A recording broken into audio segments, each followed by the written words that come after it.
तो आज हम centre of mass, angular momentum और इम्पल्स के जो जेईई एडवांस के पीवाई क्यूज हैं उनको सॉल्व करेंगे। तो फटाफट से क्वेश्चन सॉल्व करना शुरू करते हैं। तो first question, a rod of mass m and length l is pivoted at one of its end. मतलब ये एक रॉड है जिसका लेंथ कैपिटल L है और उसका मास दे रखा है स्मॉल m, और वो दे रहा है कि एक एंड पे वो पाइवोटेड है। ठीक है। A bullet of mass same mass moving with velocity v strike the rod horizontally at a distance x from the pivot end. जहाँ पे वो हिंज किया गया, मतलब जहाँ पे छेद करके लटकाया गया है, वहाँ से x डिस्टेंस पे एक बुलेट ने v वेलोसिटी के साथ उसको हिट किया। ठीक। और जो बुलेट का मास है वो रॉड के मास के बराबर ही है। ठीक है। The combined system is now rotated with angular speed omega about the pivot. The maximum angular speed omega is achieved for x is equal to xm then। अब बाकी चीज़ें दे रखा है। ठीक। मतलब दे रखा है कि इसको जब बुलेट उसको हिट किया तो हिट करके उसी में वो इम्बेड हो गया, तभी जाकर कंबाइन सिस्टम मतलब रॉड प्लस बुलेट जो है ये रोटेट करना शुरू हुआ कितना से, ओमेगा से रोटेट करने लगा। ठीक। अब बोल रहा है कि द मैक्सिमम एंगुलर स्पीड मतलब मैक्सिमम ओमेगा अचीव कब हो रहा है, जब x is equal to X M. मतलब ये जो x है वो एक्स एम के बराबर है, तब मैक्सिमम एंगुलर स्पीड अचीव हो रहा है। ठीक। तो हमें क्या कैलकुलेट करना है, ओमेगा। पहले तो ओमेगा का एक्सप्रेशन मतलब वेरीफाई करना है कि यही होगा या नहीं होगा। एक्स एम मतलब वो डिस्टेंस जहाँ पे एंगुलर वेलोसिटी मैक्सिमम होगा या फिर एंगुलर स्पीड मैक्सिमम होगा, और वो मैक्सिमम एंगुलर स्पीड का एक्सप्रेशन क्या होगा। ठीक। तो ठीक है, सॉल्व करते हैं। पहले तो ओमेगा कैलकुलेट करते हैं कि जब बुलेट इसको हिट करेगा तो ओमेगा कितना होगा, वो किस एंगुलर स्पीड के साथ ये जो रॉड है वो रोटेट करेगा, पहले वो कैलकुलेट करते हैं। ठीक। तो उसके लिए क्या, एंगुलर मोमेंटम कंजर्वेशन लगा देंगे। ठीक। कि मतलब initial angular momentum is equal to final angular momentum, और लेट्स से एंगुलर मोमेंटम हम यहाँ से कैलकुलेट करते हैं, मतलब इस पॉइंट से। ठीक। तो ये क्या हो जाएगा, इनिशियल एंगुलर मोमेंटम अगर करें तो angular momentum of this bullet क्या होगा, बुलेट का मास m है और वेलोसिटी v, मतलब स्पीड v से जा रहा है, तो इसका angular momentum about this point क्या होगा, mvr, और r क्या होगा, ये x। तो initial angular momentum of bullet क्या हो जाएगा, mvx। एंगुलर मोमेंटम ऑफ ये जो रॉड होगा वो मतलब जीरो ही रहेगा, उसका कुछ मतलब इसका स्पीड ही जीरो है, मतलब वो रेस्ट पे है, तो इसका एंगुलर मोमेंटम कुछ होगा नहीं, is equal to final angular momentum. Final angular momentum को हम क्या लिख सकते हैं, आई इंटू ओमेगा लिख सकते हैं, जहाँ पे आई क्या, मोमेंट ऑफ इनर्शिया। तो आई ओमेगा लिखे तो क्या हो जाएगा, मतलब ये पूरा का पूरा अगर सिस्टम मतलब इसमें बुलेट इम्बेड हो गया है तो उसका मोमेंट ऑफ इनर्शिया क्या होगा, इस पूरे सिस्टम कंबाइन मतलब जो भी बन रहा है, moment of inertia of this rod plus moment of inertia of bullet, ये कंबाइन मोमेंट ऑफ इनर्शिया होगा। तो moment of inertia of this rod क्या होगा, moment of inertia of rod जो होगा वो ml²/3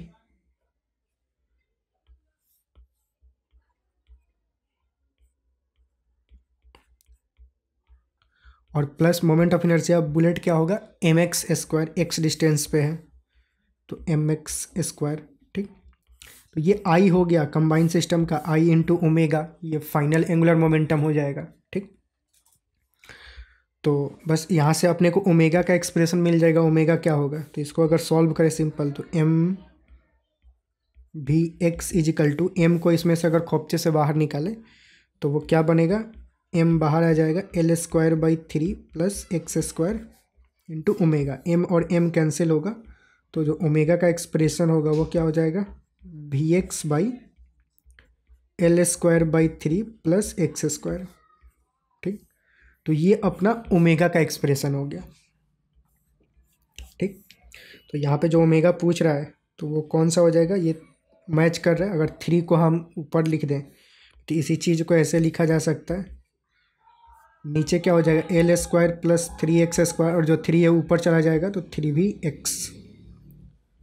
तो ये फर्स्ट वाला ऑप्शन जो है मैच कर रहा है, तो ओमेगा का एक्सप्रेशन ये तो एक फाइनल हो गया। ठीक। ओके। तो अब अगर हम वो x कैलकुलेट करें जहाँ पे ये ओमेगा की वैल्यू मैक्सिमम हो, तो वो कैसे कर सकते हैं, एक स्टैंडर्ड प्रोसीजर होता है कहीं भी अगर हमें किसी क्वांटिटी को मैक्सिमाइज करना हो या फिर मिनिमाइज करना हो किसी अदर वेरिएबल के रिस्पेक्ट में, जैसे यहाँ पे हमें क्या करना है, इस ओमेगा को मैक्सिमाइज करना है एक्स के रिस्पेक्ट में, कि एक्स की वैल्यू इसमें क्या डाला जाए कि ये मैक्सिमम हो जाए, या फिर मिनिमम का भी दे रखा होता तो हम क्या करते हैं, डिफ्रेंशिएट कर देते हैं D omega by D x, जिसके रिस्पेक्ट, जिसको मैक्सिमाइज या मिनिमाइज करना है और जिसके रिस्पेक्ट में करना है उसके रिस्पेक्ट में उसको डिफ्रेंशिएट करके जीरो से इक्वेट कर देंगे। अब यहाँ से ये एक तरह का इक्वेशन बन जाएगा। इस इक्वेशन को सॉल्व करके हमें एक्स की वो वैल्यू मिल जाएगी जहाँ पे वो चीज़ें मैक्सिमाइज या फिर मिनिमाइज होगा। यहाँ पे हमें मैक्सिमाइज करना है तो इसको डिफ्रेंशिएट करेंगे एक्स के रिस्पेक्ट में और उसको जीरो से इक्वेट कर देंगे। तो इसको अगर हम डिफ्रेंशिएट करें तो क्या होगा, तो लेट से डिफ्रेंशिएट करते हैं। तो इसको अगर हम एक्स के रिस्पेक्ट में डिफ्रेंशिएट करें तो क्या होगा, ये एक्चुअल में ए बाई बी का फॉर्म है, ठीक। तो नीचे ये स्क्वायर हो जाएगा और ये क्या, पहले ऊपर वाले का डिफ्रेंशिएशन, तो ये हो जाएगा 3b मल्टीप्लाई बाई नीचे वाला L square plus 3x square minus ऊपर वाला 3bx मल्टीप्लाई बाई नीचे वाले का डिफ्रेंशिएशन। नीचे वाले का डिफ्रेंशिएशन क्या हो जाएगा, 6x, ठीक, divided by L square plus 3x square का the whole square is equal to 0, मतलब बी स्क्वायर नीचे जो करते थे। तो ये इसका डिफ्रेंशिएशन हो गया। तो बेसिकली इसको तो उधर भेज देंगे तो वो जीरो से इक्वेट हो जाएगा, ख़त्म। And this minus this is equal to 0, तो दोनों को इक्वेट कर सकते हैं। मतलब बेसिकली क्या हो जाएगा, 3b into L square plus 3x square is equal to 3bx into 6x, ये बन जाएगा। इसको थोड़ा इधर खोपचे में ले लेते हैं। तो ये क्या बनेगा, 3b कैंसिल होगा, तो आगे ये क्या होगा, L square plus 3x square is equal to इधर क्या 6x स्क्वायर हो जाएगा। तो यहाँ से ये क्या बनेगा, एक्स स्क्वायर की वैल्यू क्या हो जाएगी, इधर ये ले जाएंगे तो 3x स्क्वायर, 3 को इधर भेज दे तो एल स्क्वायर बाई 3, तो x की वैल्यू क्या हो जाएगी, l by root 3, under root ले लेंगे तो ये हुआ x की वो वैल्यू जहाँ पे ये ओमेगा जो है मैक्सिमाइज होगा। तो बेसिकली ये जो एक्स एम पूछ रहा है for X is equal to X M, वो मैक्सिमाइज हो रहा है, तो ये एक्स एम का ही वैल्यू है जहाँ पे वो मैक्सिमाइज हो रहा है। और ओमेगा एम क्या हो जाएगा, मैक्सिमम वैल्यू ऑफ ओमेगा क्या हो जाएगा, ओमेगा का जो हमने वैल्यू कैलकुलेट किया उसी में एक्स की वैल्यू वो डाल देंगे जो अभी हमने कैलकुलेट किया, तो ये ओमेगा की मैक्सिमम वैल्यू हो जाएगी। तो एक्स की वैल्यू यहाँ पे क्या डाल दे, एल बाई रूट 3। तो अगर हम यहाँ लिख दें एल बाई रूट 3 तो क्या बन जाएगा, 3b एक्स था, एक्स की value L by root 3 divided by denominator में क्या था, L square plus 3x square, तो L square plus 3x square मतलब एल बाई रूट 3 का स्क्वायर, ठीक। तो ये क्या बन जाएगा, root 3 LV divided by L square, और ये क्या हो जाएगा, बेसिकली कैंसिल ही हो जाएगा, तो एल स्क्वायर ही बचा। ये रूट 3 से ये रूट 3 ऊपर हो गया ऐसे, तो एल स्क्वायर तो root 3 LV by 2 L square, एक एल से कैंसिल हो जाएगा ये, तो ऊपर वाला ये कैंसिल हो गया। तो जो ओमेगा एम की मैक्सिमम वैल्यू आई क्या, रूट 3/2 V/L, ये मैक्सिमम वैल्यू हुई ओमेगा की। तो ये मतलब मैक्सिमम वैल्यू ऑफ ओमेगा हो जाएगा। तो जो ऑप्शन में दे रखा है क्या, पहले तो एक्सएम की वैल्यू एल बाई रूट 3, तो ये वाला भी ऑप्शन करेक्ट है, सी वाला। और जो omega maximum value of omega है वो क्या, रूट 3/2 V/L, वही है रूट 3/2 V/L, बस उसको स्टाइल मार के कुछ और लिख रखा है। तो ये डी ऑप्शन, ये ओमेगा की ये वैल्यू ऑब्वियस नहीं होगी जब ये करेक्ट है। तो इसका जो है ए, सी और डी जो होगा वो फाइनल आंसर हो जाएगा। मल्टीपल चॉइस था ये, ठीक। तो बस ये क्वेश्चन कंप्लीट हुआ। अगले क्वेश्चन की तरफ प्रस्थान करते हैं। अगला क्वेश्चन दे रखा है, ए projectile is throne from point O on the ground eight an angle 45 degree from the vertical with a speed 5√2, ठीक। मतलब दे रखा है किसी प्रोजेक्टाइल को फेंका गया ग्राउंड से कितना के स्पीड से, 5√2 के स्पीड से, और वर्टिकल से कितना एंगल 45 डिग्री, तो हॉरिजेंटल से भी कितना होगा 45 ही होगा, 90 मतलब 90 माइनस 45 ही होता है। हालांकि यहाँ पे दे रखा है कि ये 45, तो ठीक है। The projectile at the highest point of its trajectory split into two equal parts, one of the part fall vertically down to the ground in 0.5 second में नीचे गिर गया, ठीक है।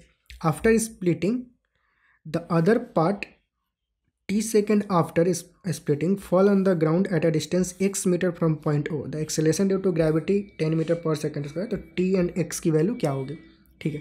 तो कह दे रहा है कि ये जब प्रोजेक्टाइल जब अपने हाईएस्ट पॉइंट पे था, मतलब अपने पीक पॉइंट पे था, तो वहाँ पे ये दो टुकड़ा में बट गया, और दो टुकड़ा में बटने के बाद उसका जो एक पार्ट था वो नीचे गिर गया, वहीं पे वर्टिकली नीचे गिर गया, और जो दूसरा पार्ट था वो ऐसे ही जाते रहा और नीचे डाउन द ग्राउंड कहीं पे जाके वो हिट किया होगा, ठीक। तो ये नीचे जाके t सेकेंड के बाद गिरा और उसने x डिस्टेंस पे गिरा, मतलब यहाँ से वो पॉइंट से जहाँ से इसको प्रोजेक्ट किया गया था।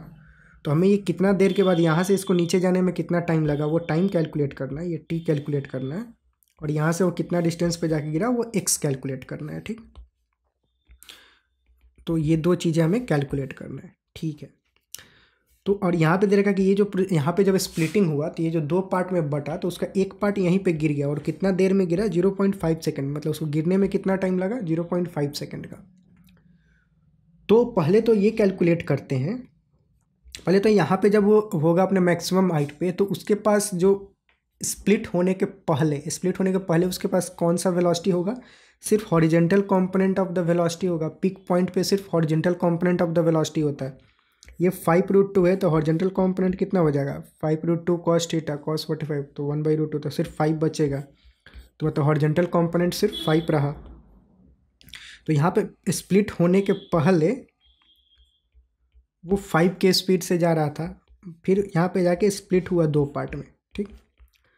अब जब स्प्लिट हो गया तो एक पार्ट नीचे गिरा कितना समय में, इसको गिरने में कितना 0.5 सेकेंड लगा। तो पहले तो हम ये फाइंड आउट करते हैं कि जब स्प्लिट हुआ तो ये जो नीचे पार्ट गिरा उसका इनिशियल वेलोसिटी या फिर इनिशियल स्पीड कितना था, या मतलब स्प्लिट हुआ तो नीचे जो गिरा वो जस्ट फॉल किया या फिर कुछ वेलोसिटी के साथ फॉल किया, क्योंकि टाइम दे रखा है कि इतना टाइम लगा इसको गिरने में, इससे हम कर सकते हैं।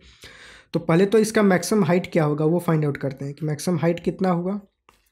वो अगर देखें तो कैलकुलेट कर सकते हैं, u² sin स्क्वायर θ/2g, जहाँ पे थीटा हम ये वाला वैल्यू लेते हैं। प्रोजेक्टाइल के केस में सिंपल, तो प्रोजेक्टाइल का जो भी मैक्सिमम हाइट होता है वही ये होगा सिंपल। तो ये जो मैक्सिमम हाइट होगा, मतलब ये जो h होगा वो कितना होगा, u² मतलब 5√2 square into sine square theta, मतलब 1/2 हो जाएगा, 45 डिग्री है तो, बाई 2g, 2 × 10, तो ये कितना होगा, ये बेसिकली 25, 2 कैंसिल हो जाएगा, बाई 20, तो बेसिकली 4/5/4, ये मैक्सिमम हाइट हो गया।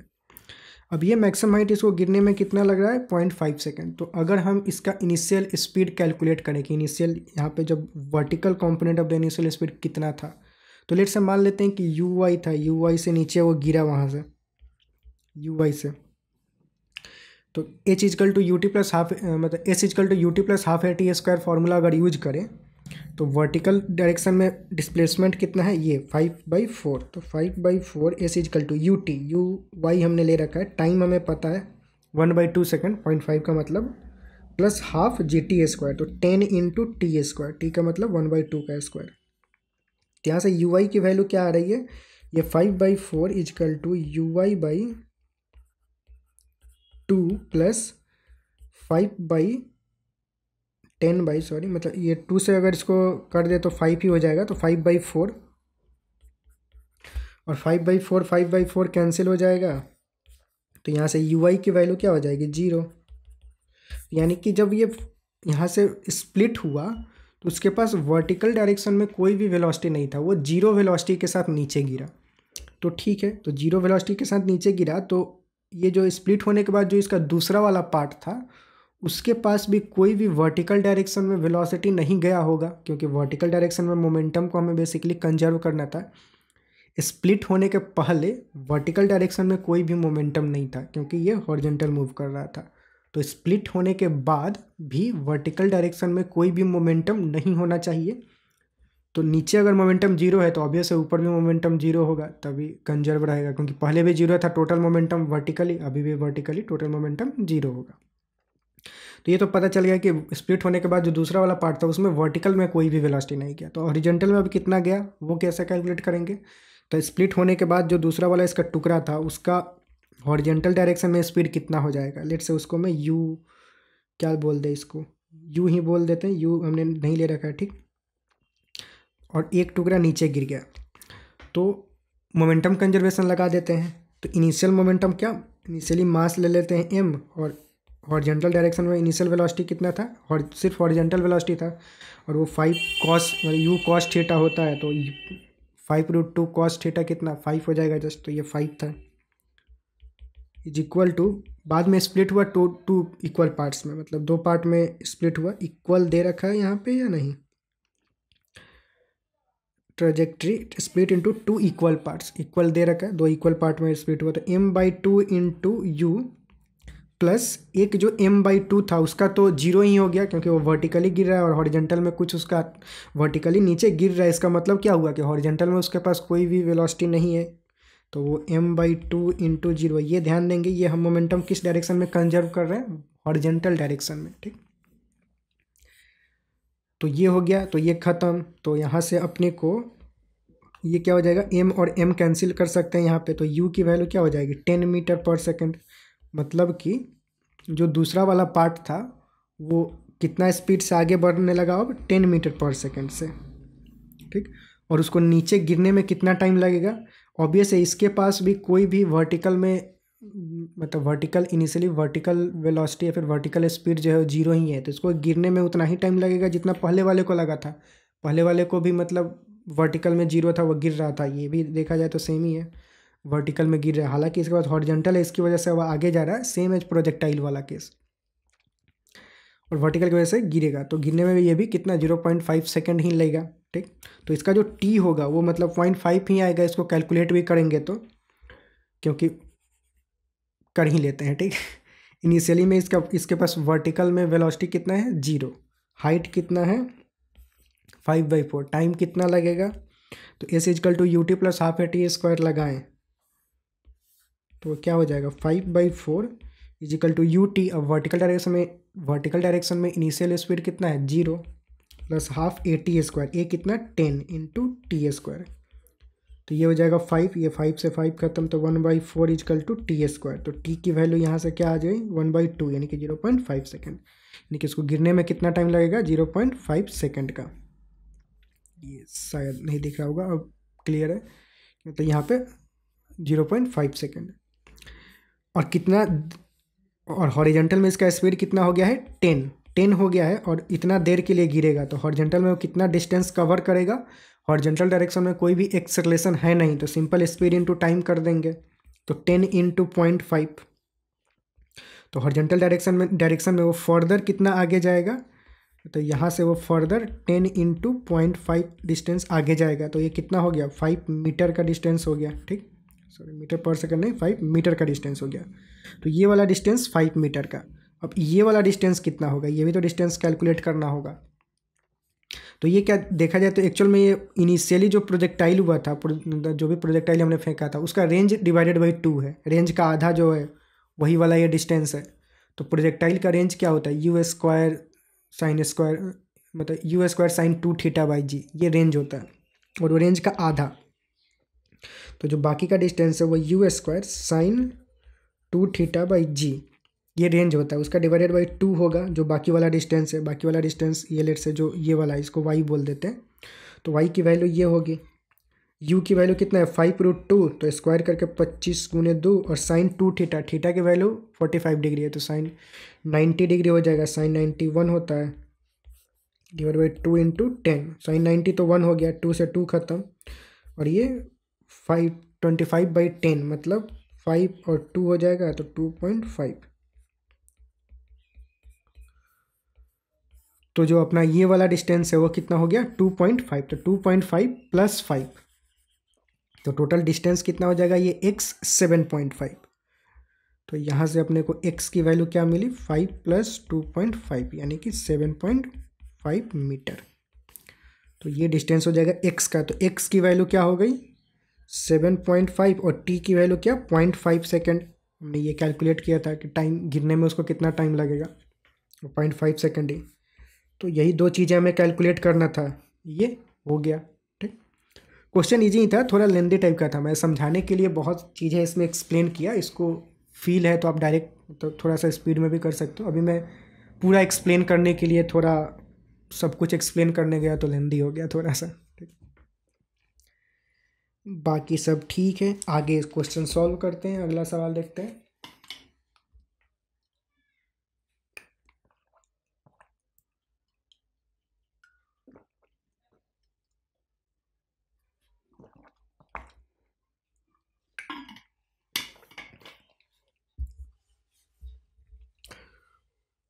तो अगला क्वेश्चन देखते हैं, ये क्या है? ए solid horizontal surface is covered with a thin layer of oil.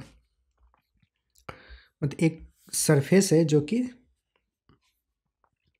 Oil से मतलब कवर है। ठीक है, rectangular block of mass 0.4 kg is at rest on this surface. एक रेक्टेंगुलर ब्लॉक है, उस ब्लॉक का मास कितना है? 0.4 kg, वो सरफेस पे रेस्ट पे है। ठीक है, an impulse of 1 newton second is applied to the block at t is equal to 0 so that it start moving along the x-axis with velocity this। ठीक है, where v naught is constant and tau is 4 second। The displacement of the block in meter at t is equal to tau will be क्या होगा? ठीक है, पहले question समझते हैं, question क्या बोल रहा है। क्वेश्चन क्या बोल रहा है? एक सरफेस पे ऑयल रखा हुआ है, उस पर एक मास ब्लॉक रखा हुआ है, ब्लॉक का मास दे रखा है, t is equal to 0 पे इस पर एक इम्पल्स लगाया गया, मतलब एक झटका दिया गया। उस इम्पल्स की वजह से ये जो ब्लॉक है वो इस वेलोसिटी के साथ मूव करने लगा। मतलब वेलोसिटी जो है इसका टाइम का फंक्शन है। ठीक, ऐसे मूव करने लगा। तो हमें क्या कैलकुलेट करना है कि t is equal to tau second पे ये जो ब्लॉक है वो कितना डिस्टेंस कवर करेगा, वो हमें कैलकुलेट करना है। ठीक, तो वेलोसिटी पता है, डिस्टेंस कैलकुलेट करना है, तो सिंपल हम क्या, मतलब यहाँ पे हम देखा जाए तो वी टी दे रखा है कितना, वी नॉट e⁻⁻t/टाउ। ठीक, तो हम डी मतलब वेलोसिटी क्या होता है, ds/dt या फिर dx/dt, जो भी dx/dt या फिर ds/dt कुछ भी लिख सकते हैं, वी नॉट e⁻⁻t/टाउ। तो हमें बेसिकली ds कैलकुलेट करना है, तो क्या करेंगे, वी नॉट e⁻⁻t/टाउ को dt से इंटीग्रेट कर देंगे, और लिमिट क्या, फ्रॉम 0 टू टाउ, हमें टाउ टाइम पे कितना कैलकुलेट करना है, टाउ सेकंड में 0 पे उसको हिट किया गया और टाउ सेकंड में कितना मतलब वो कवर करेगा, वो कैलकुलेट करना है। तो ये कर देंगे। अब इसमें प्रॉब्लम क्या है, हमें वी नॉट की वैल्यू नहीं पता है। वी नॉट एक तरह से देखा जाए तो अननोन है यहाँ पे, तो पहले हमें वी नॉट की वैल्यू क्या होगी वो कैलकुलेट करना होगा, वो यहाँ पर डाल देंगे और इंटीग्रेट कर देंगे, सिंपल। ठीक, तो वी नॉट का वैल्यू कैसे कैलकुलेट कर सकते हैं, उसके लिए एक इन्फॉर्मेशन दे रखा है कि इस पर जो इम्पल्स लगाया गया कितना, 1 न्यूटन सेकेंड का, और ये t इक्वल टू 0 पे लगाया गया। तो इम्पल्स क्या होता है, चेंज इन मोमेंटम। तो चेंज इन मोमेंटम इनिशियली मतलब t इक्वल टू 0 पे चेंज इन मोमेंटम कितना है,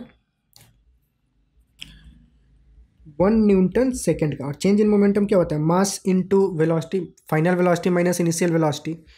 तो इनिशियल वेलोसिटी तो 0 है, फाइनल वेलोसिटी क्या होगा, मतलब final velocity minus initial velocity. तो फाइनल वेलोसिटी क्या होगा, फाइनली क्या होगा, फाइनली ये दे रखा है। तो t इजिकल टू 0 पे वेलोसिटी कितना है, अगर इसमें हम t इजिकल टू 0 डाल दें तो फाइनल वेलोसिटी की वैल्यू क्या आ रही है, वी नॉट।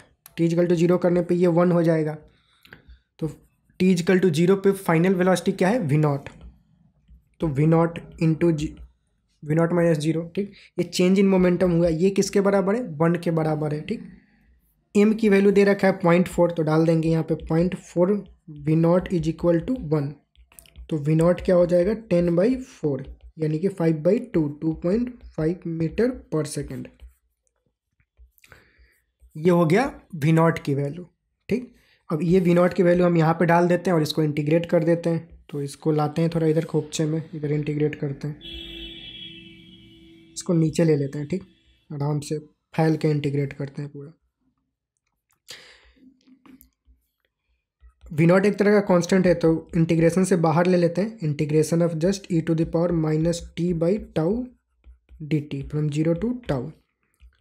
2.5 e⁻−t/टाउ का इंटीग्रेशन क्या होगा, e⁻x का इंटीग्रेशन क्या होता है, e⁻x ही, पर यहाँ पे सिंपल e⁻x नहीं है, एक्स का कुछ कोएफिशिएंट भी है, कोएफिशिएंट क्या है 1/टाउ, तो 1/टाउ क्या होगा नीचे आएगा, ठीक ऐसे। E to the power a x का इंटीग्रेशन क्या होता है, e to the power e to the power minus x का इंटीग्रेशन क्या होगा, e to the power minus x divided by minus a, ठीक। तो जो कोएफिशिएंट होता है वो नीचे ऐसे आएगा इधर, ये इंटीग्रेशन हुआ, लिमिट क्या डालेंगे फ्रॉम 0 से टाउ, तो ये क्या हो जाएगा 2.5, और ये -1/टाउ जो है ऊपर मल्टीप्लाई में चला जाएगा, तो -टाउ, और ये क्या होगा e to the power minus t की जगह टाउ रखे तो टाउ/टाउ minus e to the power 0, तो ई टू द पावर 0 क्या हो जाएगा 1, तो ये हो जाएगा 1, ई टू द पावर टाउ क्या ई टू द पावर -1 माइनस इधर 1 और इधर -2.5 टाउ, तो 2.5 टाउ की वैल्यू कितना, टाउ की वैल्यू दे रखा है यहाँ पे, टाउ की वैल्यू 4 सेकेंड यहाँ पे दे रखा है ये, तो यहाँ पे डाल देंगे 4 सेकेंड, और माइनस को अंदर ले जाएं तो ये क्या हो जाएगा 1 minus e to the power -1, ठीक। 2.5 इंटू 4, 2.5 इंटू 4 कितना 10 हो जाएगा, और 1/e की वैल्यू यहाँ पे कहीं तो दे रखा है, ये ई टू द पावर -1 की वैल्यू 0.37, तो वो अगर डाल दें यहाँ पे -0.37, तो ये कितना हो जाएगा 0.63 आएगा, 10 से मल्टीप्लाई करेंगे तो 6.3 हो जाएगा, ठीक 6.3, तो यही एस की वैल्यू हो जाएगी, जो डिस्टेंस वो कवर करेगा ब्लॉक कितना, तो जो भी टाउ टाइम में, ठीक।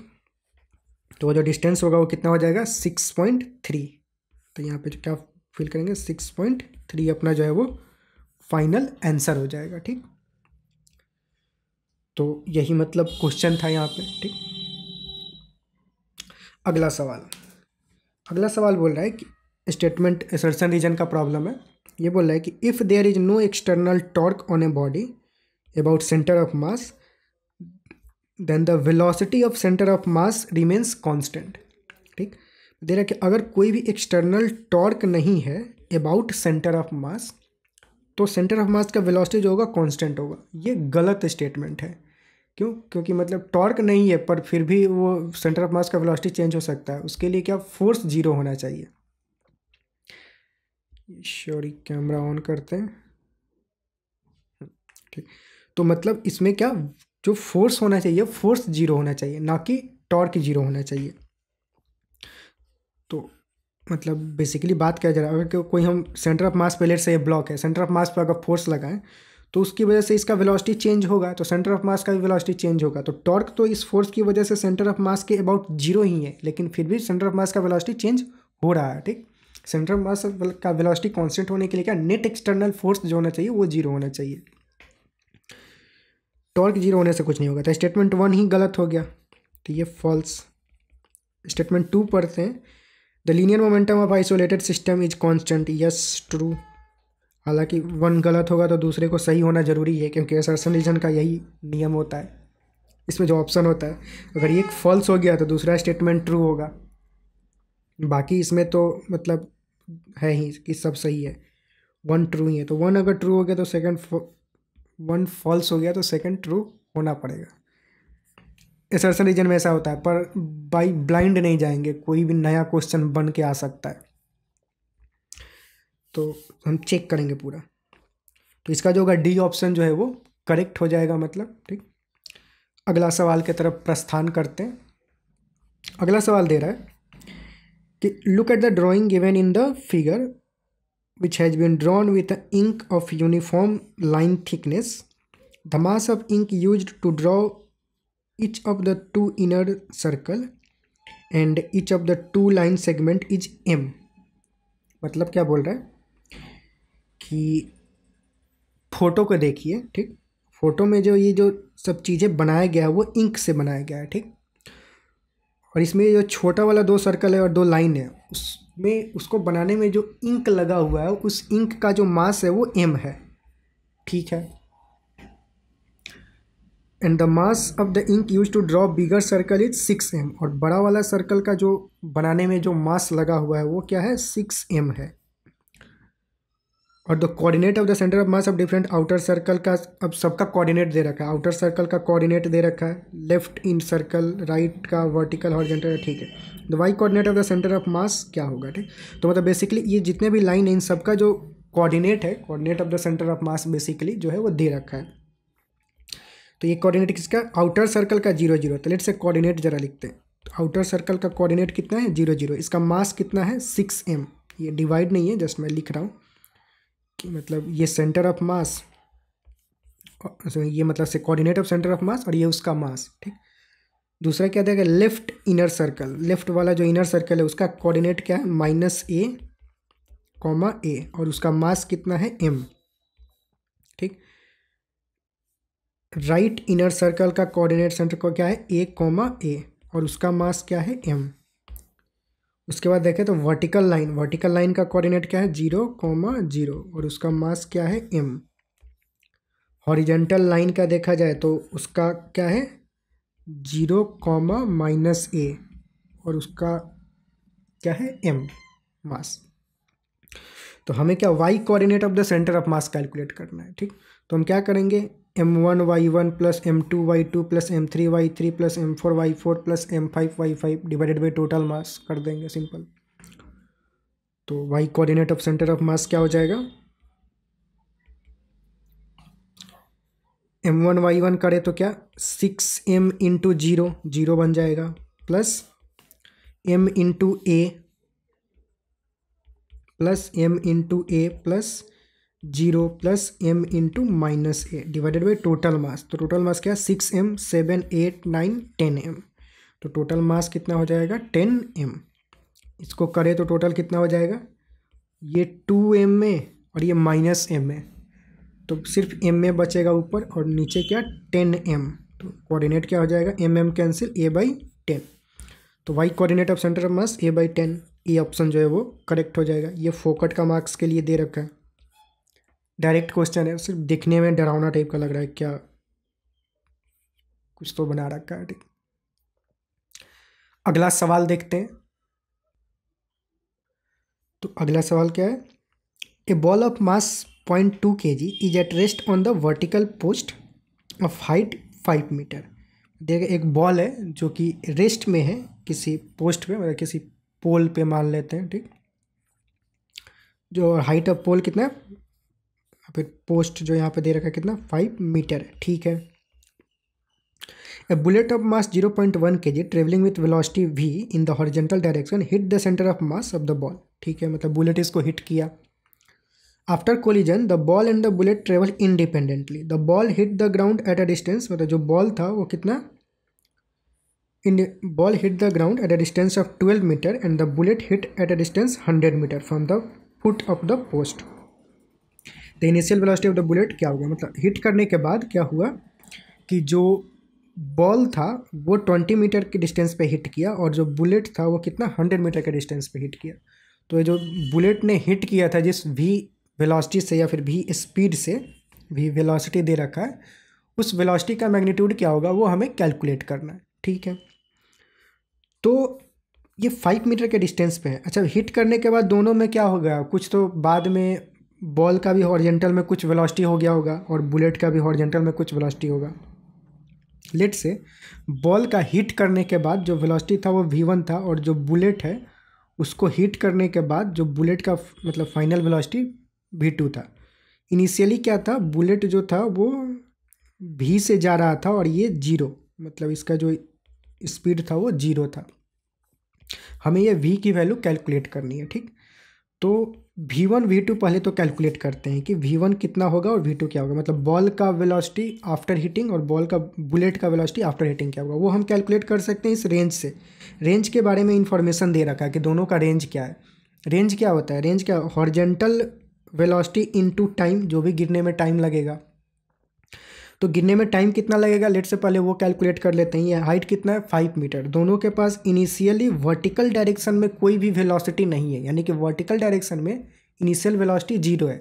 तो गिरने में कितना टाइम लगेगा, लेट से मान लेते हैं t। उस t की वैल्यू क्या होगी, वो कैसे s = ut + ½ at² से कैलकुलेट कर सकते हैं। s कितना 5 वर्टिकल डायरेक्शन में इनिशियल स्पीड या फिर इनिशियल वेलोसिटी दोनों का ही जीरो है, तो 0 into T plus half G T square 10 into T square. अब ये सब कुछ वर्टिकल डायरेक्शन में है, मतलब वर्टिकल डायरेक्शन में हम मोशन इन 1D वाला इक्वेशन लगा रहे हैं, इसलिए सब कुछ वर्टिकल डायरेक्शन वाला दिख रहा है। ठीक, तो यहाँ से टी की वैल्यू क्या हो जाएगी, ये 2 से 5 टाइम्स में और ये 5 से 5 खत्म, तो T square is equal to 1, तो टी की वैल्यू क्या हो जाएगी 1 सेकेंड। ठीक, तो टी की वैल्यू यहाँ से कितना है 1 सेकेंड, यानी कि इसको गिरने में दोनों को कितना लगेगा 1 सेकेंड, और दोनों का इनिशियली जीरो था वर्टिकल डायरेक्शन में, तो दोनों को गिरने में 1 सेकेंड ही समय लगेगा, मतलब बुलेट को भी और बॉल को भी। तो टाइम दोनों के लिए 1 सेकेंड है। बॉल का रेंज कितना है 20 मीटर, तो जो 20 मीटर है वो क्या हो जाएगा v1 into T, T 1 second, तो यहाँ से अब v1 की वैल्यू कितना आया 20 metre per second.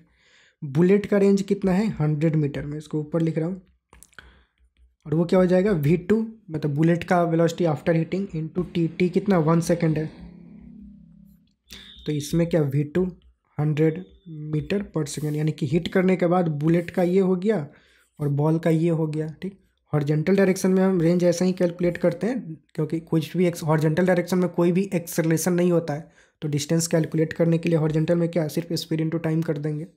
Half a t square वाला जो ए है जीरो है, तो ए टी स्क्वायर जीरो होगा। ठीक, तो हिट करने के बाद दोनों का वेलोसिटी क्या होगा वो हमें पता चल गया, तो बस मोमेंटम कंजर्वेशन अब लगा देते हैं। बुलेट का मास कितना है, अच्छा बुलेट का मास भी दे रखा है, बॉल का भी मास है। ठीक है, तो इनिशियल मोमेंटम क्या होगा, इसका मोमेंटम तो जीरो ही है, बॉल रेस्ट पे था। इनिशियल मोमेंटम अब बुलेट क्या होगा, बुलेट का मास कितना है 0.01, मास इंटू भी initial momentum is equal to final momentum. Final momentum क्या, मास ऑफ द बॉल कितना 0.2 kg इंटू v1, v1 की वैल्यू कितना है 20 metre per second, plus mass of the bullet 0.01 into velocity of the bullet after hitting, वो कितना है 100।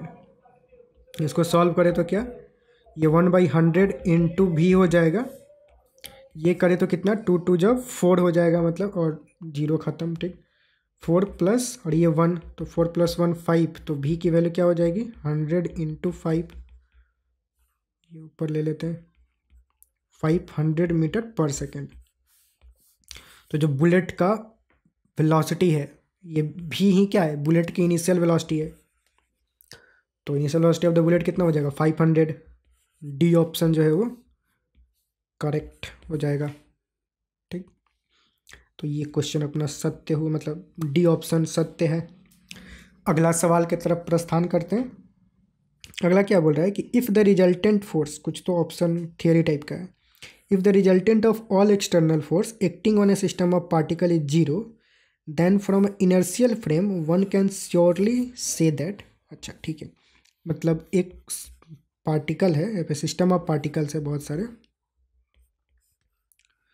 और resultant net external force, okay, resultant of all external force zero. ठीक है, कि सिस्टम पे अगर नेट एक्सटर्नल फोर्स जो है वो अगर जीरो है, तो किसी इनर्शियल फ्रेम से, मतलब जो फ्रेम यूनिफॉर्म वेलोसिटी के साथ मूव कर रहा हो, उस फ्रेम से हम क्या बोल सकते हैं बारे में। ठीक है, देखते हैं। Linear momentum of the system do not change in time, yes बोल सकते हैं। अगर नेट एक्सटर्नल फोर्स जीरो है तो लीनियर मोमेंटम क्या होगा, कंजर्व होगा, लीनियर मोमेंटम चेंज नहीं होगा किसी इनर्शियल फ्रेम से देखा जाए तो ये जो फर्स्ट बात है वो एकदम सत्य है, हम श्योरली बोल सकते हैं कि हाँ सही होगा। दूसरा क्या बोल सकते हैं, kinetic energy the system does not change in time, ये बात बोल सकते हैं क्या, नहीं।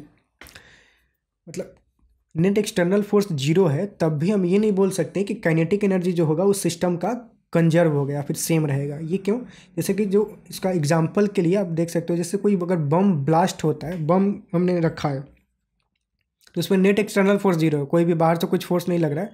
जब वो ब्लास्ट करता है वो अपने इंटरनल फोर्स की वजह से ब्लास्ट करता है, मतलब ठीक, जब वो ब्लास्ट करता है तो उसके डिफरेंट पार्ट्स जो होते हैं वो चीथड़े उड़ जाते हैं उसके, तो उसमें काइनेटिक एनर्जी आ जाता है। तो कोई फोर्स तो लगाया नहीं, एक्सटर्नल फोर्स, मतलब बाहर से कोई तो फोर्स लगा के उसको फेंका नहीं, उसने अपने इंटरनल फोर्स की वजह से वो फटा है। यहाँ पे क्या दे रहा है कि नेट एक्सटर्नल फोर्स जीरो है, तो नेट एक्सटर्नल फोर्स उसमें भी जीरो है, लेकिन फिर भी वो काइनेटिक एनर्जी उसमें कुछ आ जाता है। ठीक, तो काइनेटिक एनर्जी कंजर्व नहीं होगा, ऐसा नहीं बोल सकते, तो ये गलत है। तो ये तो हम बोल सकते हैं बी गलत हो गया। सी देखते हैं, angular momentum of the system does not change in time. Angular momentum change नहीं होगा, ऐसा बोल सकते हैं क्या? ऐसा भी नहीं बोल सकते हैं। क्यों? जैसे मान लेते हैं कि ये एक सिस्टम पार्टिकल है, एक फोर्स इधर से लगे एफ और एक फोर्स एफ इधर से लगे, अभी भी इस वाले केस में नेट एक्सटर्नल फोर्स जीरो है।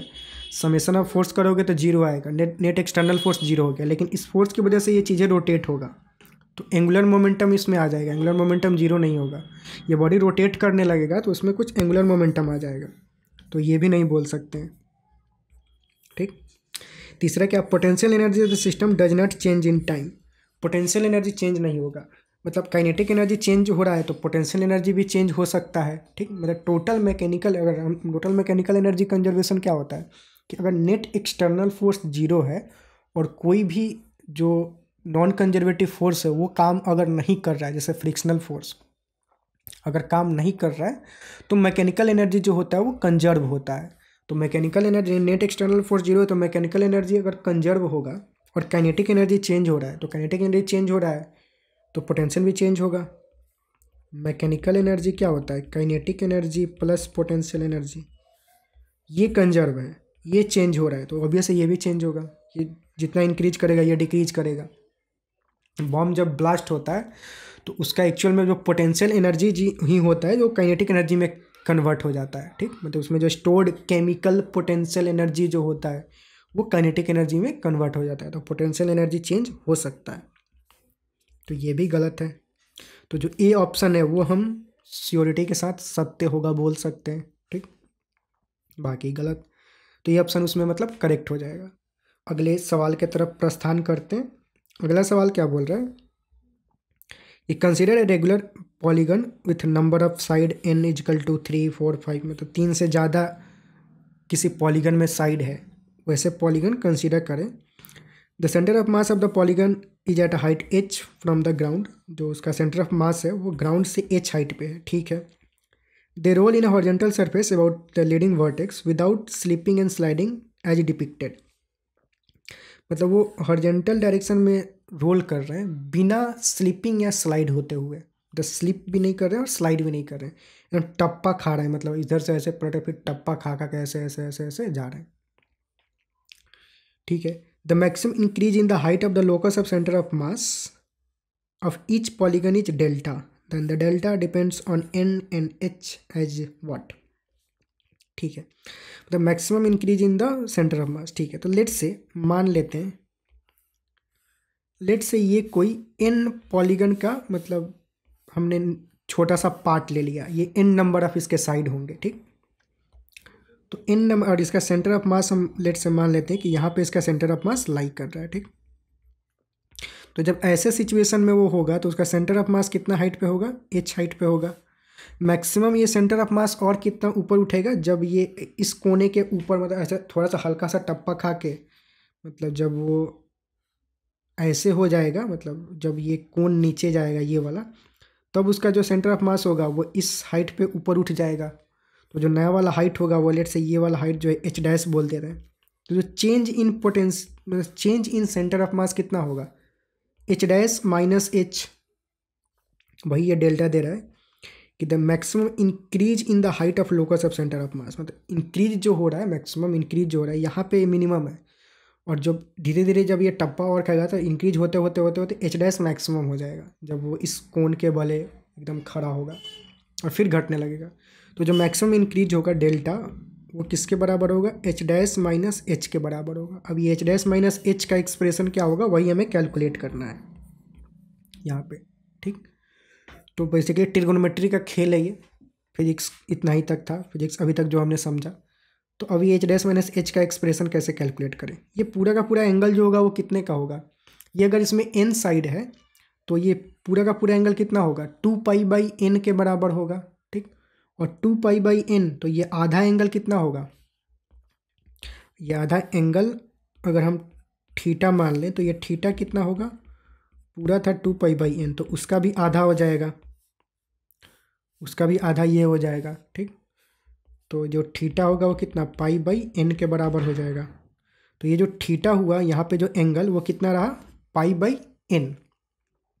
ठीक है, ये हाइट अगर h डैश है, ये h है, तो ये दोनों आपस में रिलेटेड कैसे होंगे, हम एच को क्या लिख सकते हैं, ऐसा लिख सकते हैं क्या, कहाँ लिखे, यहाँ लिख देते हैं, H is equal to H dash cos theta, ऐसा लिख सकते हैं, H is equal to H dash cos theta, ठीक, जहाँ पे थीटा क्या है, पाई बाई एन, ठीक है। और हमें क्या करना है, ये डेल्टा की वैल्यू कैलकुलेट करनी है। तो यहाँ पे डेल्टा को क्या लिख सकते हैं, एच डैश को क्या लिख सकते हैं, तब हमें एच के टर्म में करना है तो एच डैश को हटाना है, तो एच डैश को यहाँ से क्या लिख सकते हैं, एच बाई कॉस थीटा। तो इसको हम H by cos theta minus H लिख सकते हैं, एच को कॉमन ले लें तो 1 बाई कॉस थीटा माइनस 1 हो जाएगा। तो यहाँ से डेल्टा का एक्सप्रेशन क्या बना, delta is equal to H into 1/cos theta, और थीटा क्या है, पाई बाई एन, हमने पहले ही कैलकुलेट किया है, -1, थीटा की वैल्यू पाई बाई एन। तो जो डेल्टा की एक्सप्रेशन है वो कुछ इस टाइप का हो जाएगा, H into 1/cos pi by N -1, H cos pi by N -1, जो सी ऑप्शन है वो करेक्ट हो जाएगा, ठीक। तो ये ऑप्शन मतलब करेक्ट हुआ, तो क्वेश्चन यहाँ पे बेसिकली ये कंप्लीट हो गया, ठीक। अगला सवाल की तरफ प्रस्थान करते हैं। अगला सवाल क्या बोल रहा है कि 2 block of mass 10 kg and 4 kg are connected by a spring of negligible mass and placed on frictionless horizontal surface, ठीक है। ये दे रखा है कि 2 ब्लॉक किसी स्प्रिंग से कनेक्टेड हैं, मास 10 kg और 4 kg, लेट से ये 10 kg और ये 4 kg। An impulse is given, an impulse gives a velocity of 14 metre per second to the heavier block in the direction of lighter block body, ठीक है। मतलब इसमें इसको कितना का इम्पल्स की वजह से इसको कितना वेलोसिटी मिला, 14 मीटर पर सेकेंड का, ठीक। The velocity of centre of mass क्या होगा, ठीक है। तो मतलब इम्पल्स की वजह से इसको इस डायरेक्शन में कितना वेलोसिटी मिला, 14 मीटर पर सेकेंड का। तो अब इस पूरे सिस्टम का सेंटर ऑफ मास जो होगा उसका वेलोसिटी क्या होगा वो हमें कैलकुलेट करना है, ठीक। तो ठीक है, तो अगर इसको मतलब यहाँ पे मिला तो होगा क्या, ये इधर मूव करेगा तो इसको स्प्रिंग में कुछ कंप्रेशन होगा और ये भी धीरे धीरे इसका वेलोसिटी इंक्रीज होगा। अब इसका धीरे धीरे इंक्रीज होगा और इसका वेलोसिटी धीरे धीरे डिक्रीज होगा। तो दोनों ये कब तक चलते रहेगा ये सिलसिला, मतलब इसका डिक्रीज और इसका इंक्रीज कब तक चलते रहेगा, जब तक कि दोनों का वेलोसिटी बराबर नहीं हो जा रहा है, ठीक।